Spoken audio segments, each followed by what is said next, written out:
దేవుని సన్నిధిలో ప్రార్థనలో బ్రతిమాలతో నేర్చుకోండి. అది నీకు ఆరోగ్యం కావాలో, నీ బిడ్డలకు స్వస్థత కావాలో, నీ కుటుంబానికి రక్షణ కావాలో, అందరూ ఆత్మచేత నింపబడాలో, దేవుని సేవలో దేవుని రాజ్యం కొరకు పాత్రలుగా వాడబడ్డాలో, నీ గుండె నిండా ఉన్న భారం ఏమిటో ఒక మాటగా చెప్పేసి విశ్రాంతి తీసుకోవటం కాదు.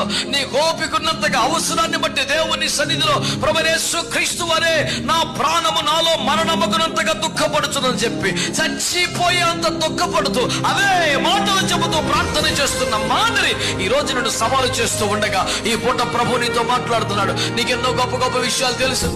ప్రార్థన పరుల పేరు చెప్పాడు, అబ్రాహాం పేరు చెప్తావు, యాకోబు పేరు చెప్తావు, మోషే పేరు చెప్తావు, ఏలియా పేర్లు చెప్తావు, హన్నా పేర్లు చెప్తావు. కానీ నీ ప్రార్థన జీవితం ఎంత, నీ ప్రార్థన సమయం ఎంత, ఒక అంశం కొరకు నువ్వు దేవుని బ్రతిమాల అనుభవాలు ఎంత, ఒక రాత్రంతా ఒక్క మాట మీద ప్రార్థన చెయ్యగలిగినంత భారం నువ్వు పొందగలిగావా? ఒక్క మాట మీద ఒక రాత్రంతా ప్రార్థన చేసేంత